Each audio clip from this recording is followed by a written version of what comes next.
Hello, good morning વિદ્યાર્થી મિત્રો. ધોરણ 6 વિષય સામાજિક વિજ્ઞાન, પાઠ છે 13 ભારતમાં ભૂપૃષ્ઠ, આબોહવા, વનસ્પતિ અને વન્ય જીવન. હવે ભારતમાં ભૂપૃષ્ઠ તથા આબોહવા કેવી આવેલી છે, વનસ્પતિ કઈ પ્રકારની આવેલી છે અને વન્ય જીવો કેટલા આવેલા છે, ક્યાં ક્યાં આવેલા છે તેનો આપણે આજે અભ્યાસ કરવાનો છે. ભારત છે વિશાળ દેશ છે. ભારત વિશાળ ભૌગોલિક વિસ્તારવાળો દેશ છે, એટલે કે આપણું ભૂપૃષ્ઠ છે એ વિશાળ છે. તો વળી તે ભૌગોલિક વિવિધતા પણ ધરાવે છે, એટલે કે ભૌગોલિક વિસ્તારની સાથે સાથે તે ભૌગોલિક વિવિધતા પણ ધરાવે છે.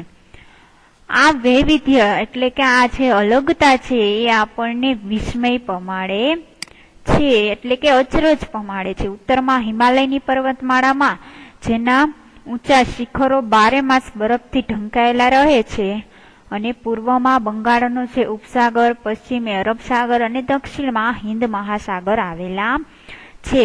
કે હિમાલયની પર્વતમાળા તથા એના ઊંચા શિખરો અને જે 12 માસ બરફથી ઢંકાયેલા હોય છે તે એક જોવા જેવું રમણીય સીન છે, કે એક અચરજ પમાડે તેવો ત્યાં આબોહવા જોવા મળે છે. પૂર્વમાં છે એ બંગાળનો ઉપસાગર આવેલો છે અને પશ્ચિમમાં અરબ સાગર આવેલો છે, અને દક્ષિણમાં છે એ હિન્દ મહાસાગર આવેલો છે. ભારત લગભગ 32.8 લાખ ચોરસ કિલોમીટર 32.8 લાખ ચોરસ કિલોમીટર ક્ષેત્રફળ ધરાવે છે, એટલે કે ભૂપૃષ્ઠ ધરાવે છે, અને તેનું અંદાજિત વ્યાપ ઉત્તરમાં કાશ્મીરથી લઈને દક્ષિણમાં કન્યાકુમારી સુધી કેટલું 3214 કિલોમીટર અને પૂર્વના અરુણાચલ પ્રદેશથી પશ્ચિમમાં ગુજરાતના કચ્છ સુધી કેટલું 2933 કિલોમીટરમાં વિસ્તરેલો છે. કે આનો જે વ્યાપ આપણે અંદાજિત કાઢવો હોય તો ક્યાંથી ક્યાં લઈને કાશ્મીરથી દક્ષિણમાં જે કન્યાકુમારી આવેલું છે ત્યાંથી 3214 સુધી વિસ્તરેલું છે, અને પૂર્વમાં અરુણાચલ પ્રદેશથી પશ્ચિમમાં ગુજરાતનો જે કચ્છ વિસ્તાર છે ત્યાંથી 2933 કિલોમીટર જેટલું વિસ્તરેલું છે. અને લાંબો સમુદ્ર કિનારો આવેલો છે, ઊંચી ઊંચી પર્વતમાળાઓ આવેલો છે, દૂર દૂર સુધી ફેલાયેલ નદી અને મેદાનો તથા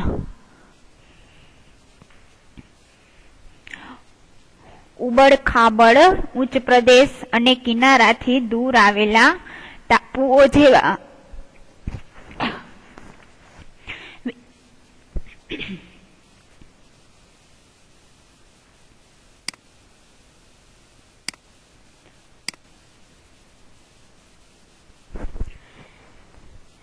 ઉચ્ચ પ્રદેશો અને કિનારાથી દૂર આવેલા ટાપુઓ છે, એવા વિવિધ ભૂમિ સ્વરૂપો અહીં જોવા મળે છે.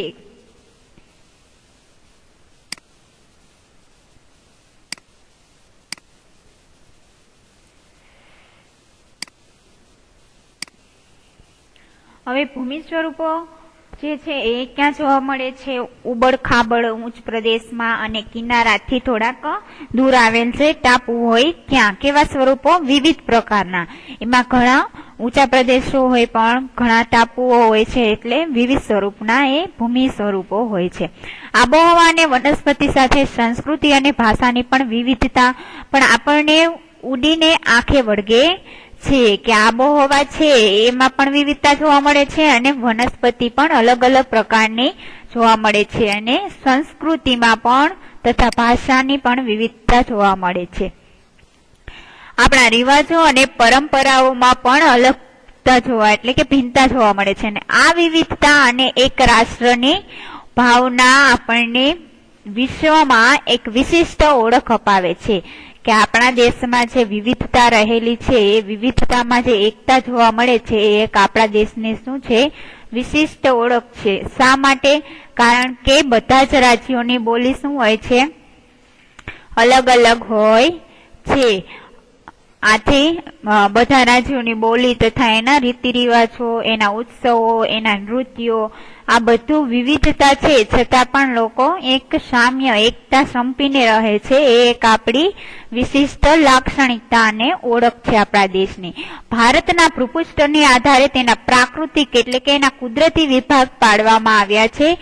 જે આપણે જોઈએ કે ઉત્તરમાં આવેલો જે મહદ અંશે હિમાલય સીમા રક્ષકનું કાર્ય કરે છે અને તેની ઉત્તર દક્ષિણે ફેલાયેલી છે સમાંતર પર્વતમાળાને 3 ભાગમાં વહેંચવામાં આવેલી છે. હિમાલય પ્રદેશની હિમાલયની પર્વતમાળા તેની છેક ઉત્તરમાં જે મહાહિમાલય કે હિમાદ્રી પર્વતમાળામાં વિશ્વનું સૌથી ઊંચું શિખર છે જે માઉન્ટ એવરેસ્ટ આવેલું છે. અને ત્યારબાદ તેની દક્ષિણે મધ્ય હિમાલય કે એની હિમાચલ નામની શું છે પર્વતમાળા આવેલી છે. અને જ્યાં દર્શનીય સ્થળો, દર્શન કરવા માટેના સ્થળો અને યાત્રાધામો આવેલા છે. અને તેની દક્ષિણે શિવાલિક લઘુ હિમાલય નામે ઓળખાય છે. તો આ 3 છે એ હિમાલય ના જે ભાગ પાડ્યા છે એ છે. એક તો ઉત્તરમાં મહાહિમાલય, દક્ષિણમાં મધ્યમાં હિમાચલ અને ત્રીજું છે શિવાલિક કે લઘુ હિમાલય દક્ષિણમાં આવેલી છે પર્વતમાળા. હિમાલયની દક્ષિણે ગંગા, સતલુજ, યમુના, બ્રહ્મપુત્રા નદી છે અને તેની શાખા નદીઓએ ઠાલવેલા કાંપથી બનાવેલ છે વિશાળ મેદાનો પણ આવેલા છે. આપણે જે નિક્ષેપણના મેદાનો કહીએ કે જે એક જગ્યાએ પાણી દ્વારા કાપ ઢસડાઈને ગયો હોય ને ત્યાં મેદાન રચાય છે એ નિક્ષેપણના મેદાનો કહેવાય. તો આવા કાપના મેદાનો પણ હિમાલયની દક્ષિણે છે ગંગા, યમુના, સતલુજ, બ્રહ્મપુત્રા નદી આવેલી છે તેના દ્વારા કાપના મેદાનો ઢસડાઈને ગયા. આથી વિશાળ મેદાનની રચના થઈ છે. આ નદીઓથી બનેલા મેદાન કેવા હોય છે? સમતલ અને ખેતી માટે કેવા હોય છે? ફળદ્રુપ ઉપજાઉ જમીન ધરાવે છે. કે ફળદ્રુપ ઉપજાવ એટલે કે તેમાં જે કાળી એકદમ જમીન અને તેમાં એના જે તત્વો આવેલા હોય છે આથી તે ફળદ્રુપ ગણાય છે. અને ફળદ્રુપને લીધે તેમાં ઉત્પાદન પણ સારું થાય છે. આથી ઉપજાઉ જમીન કીધી છે. અને ત્યાં વધુ ખેત ઉત્પાદન થતું હોવાથી મેદાનોમાં ગીચ વસ્તી જોવા મળે છે. કારણ કે બધાને કમાવાની લાલચ હોય છે. આથી તે પોતે નદી કિનારે જઈને વસે છે અને ખેતી કરે છે. અને આવી ફળદ્રુપ મેદાનવાળા મેદાનો હોય છે ત્યાં વધુ લોકોની વસ્તી હોય છે. આથી ગીચ વસ્તી વાળા મેદાનો બને છે. ભારતના પશ્ચિમ ભાગમાં ભારતીય મહામરુચલ આવેલું છે અને ત્યાં ગરમી વધારે હોવાથી વરસાદનું પ્રમાણ કેવું છે? નહિવત, ઓછું છે. ક્યારેક તો સળંગ 3-4 વર્ષ સુધી વરસાદ જ થતો નથી. અને આ ક્ષેત્રમાં વનસ્પતિનું પ્રમાણ પણ કેવું જોવા મળે છે? ખૂબ જ ઓછું જોવા મળે છે. ઉત્તરમાં મેદાનની દક્ષિણે ઊંચા કેવા છે? ત્રિકોણાકારે દખણનો ઉચ્ચ પ્રદેશ આવેલો છે. અને તેનું ભૂપૃષ્ઠ એટલે કે એની જમીન કેવી છે? સમતલ નહીં. તેના કેટલાક ભાગો કેવા છે? ઊંચા, તો કેટલાક કેવા છે? ઓછી ઊંચાઈ વાળા ધરાવે છે. અહીં ઘણી પર્વતમાળાઓ અને પહાડી વિસ્તારો પણ આવેલા છે. અહીં એટલે કે ઉત્તરના મેદાનો જે સમતલ મેદાન નથી ત્યાં અમુક ભાગ કેવો છે? ભૂપૃષ્ઠનો ભાગ છે. તો અમુક ભાગ છે ઉચ્ચ પ્રદેશ વાળો હોય છે અને અમુક નીચો ભાગ હોય છે. તો ત્યાં છે ભૂપૃષ્ઠ કેવું છે? સમતલ નથી. તેના કેટલાક ભાગો કેવા છે? ઊંચા છે અને કેટલાક ભાગો કેવા છે? નીચા છે. અને પર્વતમાળાઓ પણ ત્યાં આવેલી છે અને પહાડી વિસ્તારો પણ આવેલા છે. જેમાં દુનિયાની સૌથી પ્રાચીન પર્વતમાળા છે જે અરવલ્લી, જે આ ક્ષેત્રની ઉત્તર પશ્ચિમે જ આવેલી છે. તેની દક્ષિણે અને પૂર્વમાં વિંધ્યાચલ અને સાતપુડાની પર્વતમાળાઓ આવેલી છે. પૂર્વથી પશ્ચિમ તરફ વહીને અરબ સાગરને મળતી જે નર્મદા અને તાપી નદી છે જે વિંધ્યાચલ અને સાપુતારાની પર્વતમાળા છે એ શ્રેણીમાં થઈને જ વહે છે. દક્ષિણના ઉચ્ચ પ્રદેશની પૂર્વ દિશામાં પૂર્વ ઘાટ અને પશ્ચિમ દિશામાં કયો ઘાટ? પશ્ચિમ ઘાટ. પૂર્વમાં પૂર્વ ઘાટ અને પશ્ચિમમાં પશ્ચિમ ઘાટ આવેલા છે. જે પૈકી પશ્ચિમ ઘાટ છે એ સળંગ છે જ્યારે પૂર્વ ઘાટ છે એ કેવો છે? તૂટક તૂટક છે. આ ઉચ્ચ પ્રદેશો જ્વાળામુખીથી બનેલા હોવાથી તે ક્ષેત્રોમાં ખનિજો વિપુલ પ્રમાણમાં મળી આવે છે. હવે જ્વાળામુખીમાંથી કેમ બનેલા કે જ્વાળામુખીમાંથી જે લાવા મેઘમાં છે એ પૃથ્વીના પેટાળમાં જે એની ક્રિયા થાય છે અને મેઘમાં છે એ બહાર આવે છે. તો એ જ્વાળા બહાર આવવાથી જે ઊંચો પર્વતની રચના થાય છે, જ્વાળામુખી પર્વતો કહીએ છીએ આપણે, તો એ પર્વતની રચના થાય છે. તો એના દ્વારા એ પર્વત રચાય છે. આથી આપણે કહી શકીએ કે જ્વાળામુખીથી રચાયેલ છે. હવે ભારતનો પ્રાકૃતિક નકશો છે, જેમાં ભારતની પ્રાકૃતિક બાબતો દર્શાવેલી છે. ભારતનું ભૂપૃષ્ઠ કેટલું છે તથા વનસ્પતિઓ ક્યાં આવેલી છે, કઈ વનસ્પતિ તથા વન્યજીવો ક્યાં આવેલા છે, આ બધું, અને ભારતનું ભૂપૃષ્ઠ કેટલું વહેંચાયેલું કયા રાજ્યમાં કેટલું છે એ બધું દર્શાવ્યું છે. ત્યારબાદ છે પૂર્વ ઘાટની પૂર્વમાં અને પશ્ચિમ ઘાટની પશ્ચિમે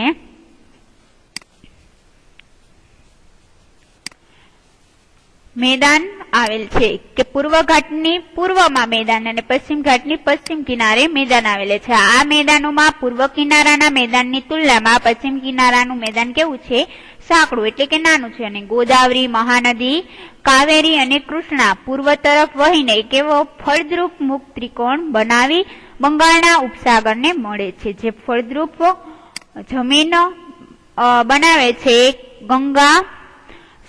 ગોદાવરી, મહાનદી અને કાવેરી નદી તથા કૃષ્ણ નદી જે પૂર્વમાં વહે છે અને ફળદ્રુપ મુક્ત ત્રિકોણ બનાવે છે અને બંગાળના ઉપસાગરને મળે છે. બ્રહ્મપુત્ર અને ગંગા નદીને બંગાળના ઉપસાગરના માં સુંદરવન નામના વિશાળ મુક્ત ત્રિકોણ પ્રદેશની રચના પણ કરી છે. અને તમને ખબર હોય તો વિદ્યાર્થી મિત્રો, ગંગાનું જે ગંગા દ્વારા જે પાણી દ્વારા જે એના એક જંગલની રચના થઈ છે. એ જંગલ પણ બંગાળમાં સુંદરવન તરીકે ઓળખાય છે અને ત્યાં વનસ્પતિ પણ અલગ અલગ પ્રકારની જોવા મળે છે. હવે જે ભારતમાં બે ટાપુ સમૂહ આવેલા છે અને બંગાળના ઉપસાગરમાં દક્ષિણ પૂર્વ આવેલા છે અને અંદમાન નિકોબાર તથા અરબ સાગરમાં કેરળ રાજ્યના કિનારેથી પશ્ચિમ પરવાળથી બનેલા લક્ષદ્વીપ ટાપુઓ આવેલા છે. ક્યાં આવેલા છે? કેરળના જે કિનારો છે ત્યાંથી પશ્ચિમ પરવાળ એટલે કે પશ્ચિમ દિશામાં બનેલા લક્ષદ્વીપ ટાપુઓ આવેલા છે. ભારતની છેક દક્ષિણે કયો સાગર? હિન્દ મહાસાગર આવેલો છે. ત્યારબાદ આપણા ગુજરાત રાજ્યનો નકશો છે, જે ભારતનો રેખાંકિત નકશો ભારત દેશનો નકશો છે અને જે આ રેખા દર્શાવી છે, આથી એ ભારતનો રેખાંકિત નકશો છે. હવે ભારતની જે આબોહવા છે અને ભારતની જે મધ્યમાંથી કર્કવૃત પસાર થાય છે તે પણ દર્શાવવામાં આવ્યું છે. ત્યારબાદ હવે આપણે ભારતની આબોહવા જોઈએ. વાતાવરણમાં થતા રોજિંદા એટલે કે દરરોજના જે ફેરફારને આપણે શું કહીએ છીએ? હવામાન કહીએ છીએ. કે દરરોજની જે ફેરફારની સ્થિતિ જોવા મળે વાતાવરણમાં એ હવામાન છે. અને કોઈ પણ સ્થળમાં હવામાનના તત્વોની આશરે કેટલી 30 વર્ષની સરેરાશ પરિસ્થિતિને જે ટકી રહે કે 30 વર્ષ સતત વરસાદ પડે એક જગ્યાએ કોઈ પણ સ્થળે, તો એ આબોહવા છે. અને તેનું અનુભવ્યું હશે અને તમે જે અનુભવ્યું હશે કે ક્યારેક ગરમીનું પ્રમાણ વધે તો ક્યારેક ઠંડીનું પ્રમાણ, તો વળી ક્યારેક આકાશમાં વાદળ છાયું બની જાય છે અને સૂર્ય વાદળો પાછળ ઢંકાઈ જાય છે. પવન વગેરેની વિગતો તમે રેડિયો કે ટીવી દ્વારા જાણી હશે. તો આ ભારતમાં નીચે મુજબની ઋતુઓ અનુભવાય છે. આપણે એક તો શિયાળો, ઉનાળો અને ચોમાસું, અને ચોથું છે પાછા પડતા છે મોસમી પવનો ની ઋતુ.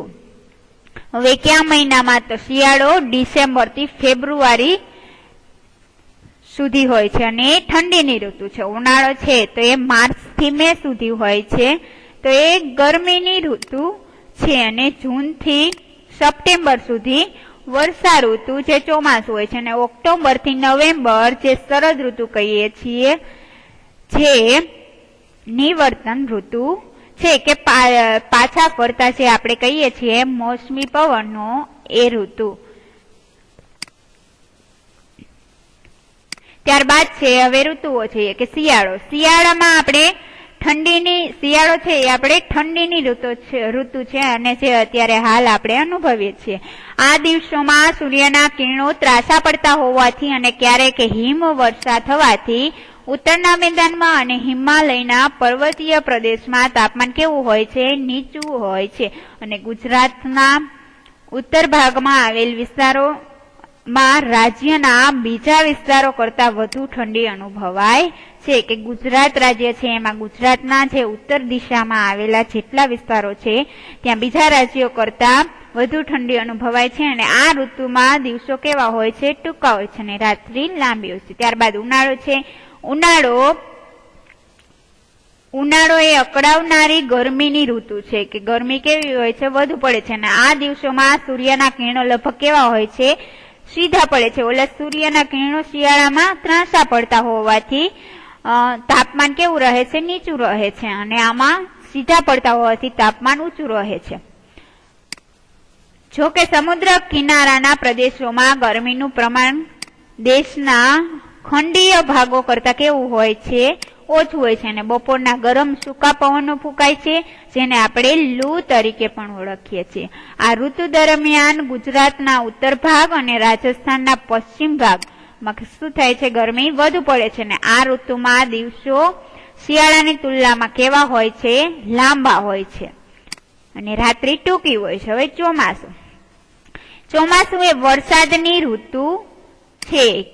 દક્ષિણ પશ્ચિમ જે નૈઋત્ય છે એ દિશામાં વાતા પવનો સમુદ્ર પરથી ફૂંકાતા હોવાથી તે કેવા હોય છે? ભેજવાળા હોય છે. અને આ પવનો વરસાદ લાવે છે. અને આ પવનોનો એક ફાંટો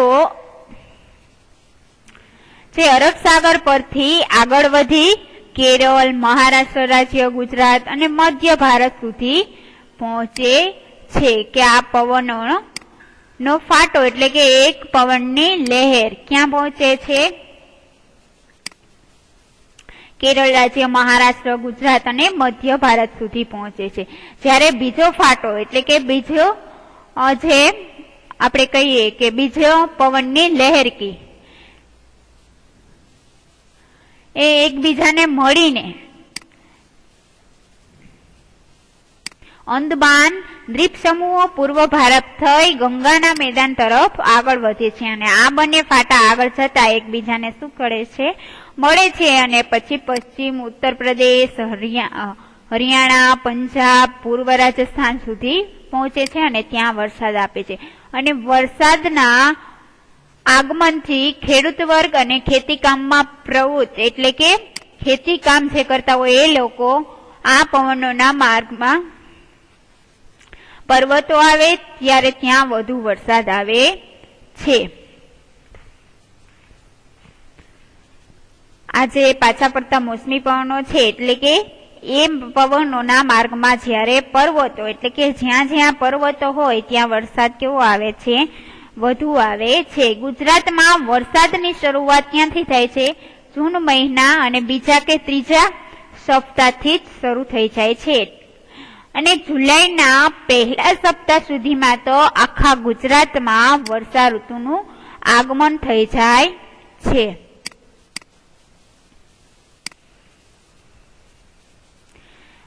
ગુજરાતમાં આ પવનોના માર્ગમાં મોટા પર્વતો ન હોવાથી વરસાદનું પ્રમાણ કેવું રહે છે આપણે ગુજરાત રાજ્યમાં? કેમ કે આપણે પર્વતનું પ્રમાણ ઓછું છે એટલે તો વરસાદનું પ્રમાણ પણ ઓછું રહે છે. ભારતમાં મોટા ભાગની ખેતી વરસાદ આધારિત હોવાથી સારા ચોમાસાનો અર્થ ખેતીમાં મબલક પાક એવો કરાય છે. ભારતમાં મોટા ભાગની ખેતી છે એ કેવી છે? વરસાદ આધારિત ખેતી છે. એટલે કે આપણે વરસાદ આવે ત્યારે જ આપણે પાકને ઉગાડીએ છીએ અને એનું ઉત્પાદન લઈએ છીએ. તો અને ચોમાસાના અર્થે ખેતીનો આપણે મબલક પાક ઉગાડીએ છીએ. અને આ ઋતુ છે એ ખેતી માટે ખૂબ જ અગત્યની ઋતુ ગણાય છે. ખેડૂતોની ઋતુ એટલે આપણે કહીએ ચોમાસું. હવે ત્યાર પછી છે પાછા ફરતા મોસમી પવનો. આ ઋતુમાં પવનો એટલે કે પાછા ફરતા મોસમી પવનોમાં જમીન પરથી સમુદ્ર તરફ વાય છે. જે આ પવનો છે મોસમી પવનો એ જમીન તરફથી સમુદ્ર તરફ વાય છે. અને આ પરિસ્થિતિ ચોમાસાથી કેવી છે? તદ્દન વિપરીત એટલે કે અલગ જોવા મળે છે. ઉત્તર પૂર્વ જે દિશા છે તેમાં ઈશાન ખૂણો આવે છે અને આ દિશામાં જમીન પરથી વાતા હોવાથી આવા પવનોને કેવા કહીએ છીએ આપણે? સૂકા પવનો હોય છે. આથી સૂકા પવનો કહીએ છીએ. તેથી વરસાદ આપતા નથી. અને જે આ સૂકા પવનો હોય છે એ વરસાદ આપતા નથી અને જે ભેજવાળા પવન હોય છે એ વરસાદ આપે છે. અને આ દિવસોમાં આકાશ વાદળો વિનાનું સ્વચ્છ જોવા મળે છે. તાપમાન ઠીક પ્રમાણમાં વધે છે અને તેની લોકોના આરોગ્ય પર પણ વિપરીત એટલે કે ખરાબ અસર પહોંચાડે છે. ઓક્ટોબર પૂરો થતા તાપમાન કેવું થાય છે? ઘટવા લાગે છે.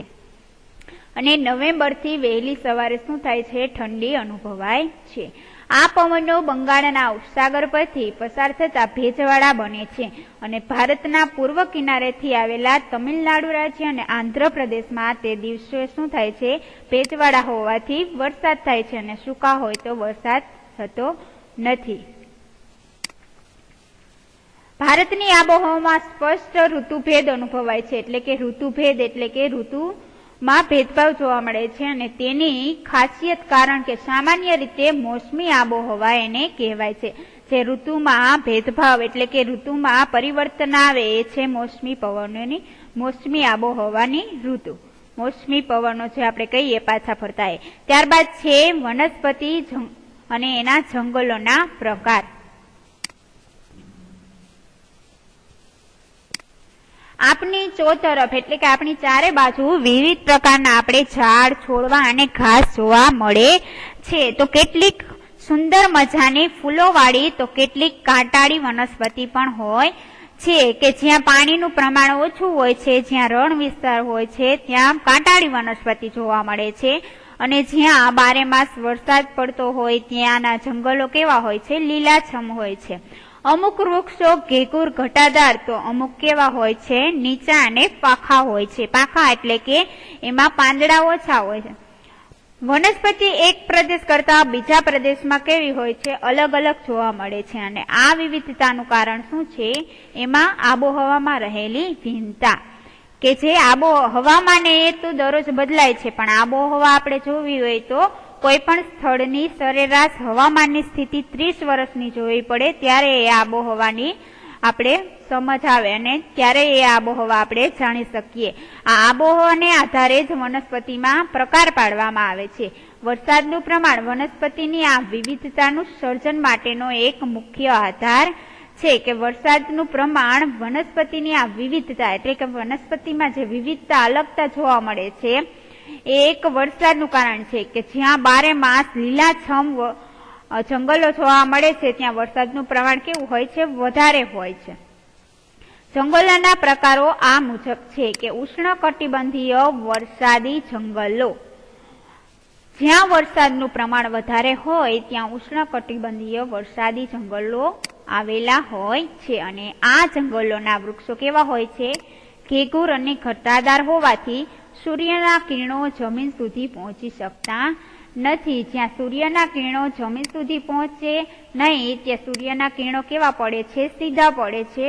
અને જ્યાં સૂર્યના કિરણો જમીન સુધી જ્યાં પહોંચતા હોય ત્યાં સીધા પડે છે અને ન પહોંચતા હોય ત્યાં સૂર્યના કિરણો કેવા હોય છે? ત્રાંસા પડતા હોય છે. આથી ત્યાં તાપમાન કેવું હોય છે? ઓછું હોય છે. ત્યાર પછી છે અનેક જાતના વૃક્ષો, વેલાઓ અને છોડવાઓ પણ ત્યાં જોવા મળે છે કે આ જે ઉષ્ણકટિબંધીય વરસાદી જંગલો છે ત્યાં એના જે વનસ્પતિ હોય છે એ ઘેઘૂર અને ઘટાદાર હોય છે અને ત્યાં સૂર્યના કિરણો જમીન સુધી પહોંચી શકતા નથી એટલે કે સૂર્યના કિરણો ત્રાંસા પડે છે અને ત્યાં જાત જાતના વૃક્ષો અને વેલાઓ, છોડવાઓ પણ જોવા મળે છે. અને વળી બધી જાતના વૃક્ષોમાં એક સાથે પાનખર પણ આવતી નથી એટલે કે જે પાનખર એટલે કે પાન ખરી જાય છે એ ઋતુ પણ એકી સાથે આવતી નથી બધી જાતની વનસ્પતિમાં. એમાં પણ અલગતા જોવા મળે છે. તે હંમેશા લીલાછમ જ દેખાય છે અને આ પ્રકારના જંગલો જે પશ્ચિમ ઘાટના કિનારાના તરફના જે ઢોળાવોમાં પટ્ટી રૂપે અને અંદમાન નિકોબાર છે એ ટાપુઓમાં તથા ઉત્તર પૂર્વના ભારતના કેટલાક ભાગોમાં આવા લીલાછમ જંગલો જોવા મળે છે.